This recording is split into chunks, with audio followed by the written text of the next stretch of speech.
Bonsoir à tous. À la une de l'essentiel week-end, un nouvel ordre d'évacuation de l'est de Rafah émis par Israël. Les habitants de 11 quartiers de l'est de Rafah ont donc reçu l'ordre ce samedi d'évacuer. L'armée israélienne projette toujours de mener une opération terrestre dans la ville malgré les nombreuses mises en garde étrangères. Ethan Hadji.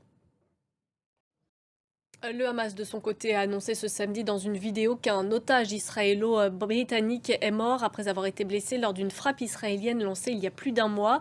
Il aurait succombé à ses blessures faute de soins, selon le mouvement islamiste. Léo Péchard. En Suède, c'est ce soir la finale de l'Eurovision et le conflit entre Israël et le Hamas a plongé le concours dans une ambiance tendue. La candidate qui représente Israël a été huée lors de sa prestation. Louise-Anne Delaune. L'Ukraine a mené ce samedi plusieurs frappes dans les régions de Belgorod et de Koursk en Russie. Mais le président ukrainien Volodymyr Zelensky appelle une nouvelle fois les Occidentaux à accélérer les livraisons d'armes. Axel Simon. En Tunisie, l'avocate et chroniqueuse Sonia Darmani a été arrêtée ce samedi. Et on apprend également ce soir que deux animateurs de la radio IFM, Mourad Zridi et Boren Psaïs, qui reçoivent régulièrement Sonia Darmani en chronique, sont actuellement en train d'être auditionnés par la police.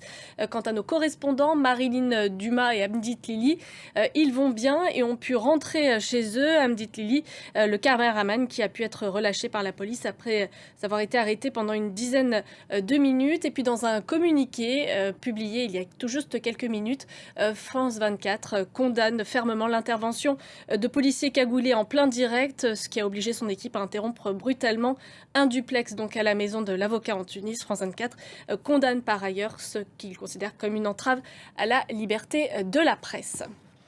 On passe à l'actualité en Géorgie. De nouvelles manifestations monstres ce samedi. Des dizaines de milliers de personnes se sont à nouveau rassemblées à Tbilissi, la capitale, pour protester contre le projet de loi sur l'influence étrangère. Ethan Hadji.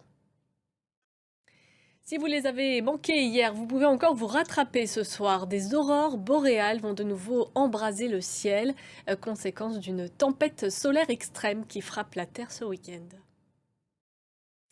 Restez avec nous sur France 24, l'information continue.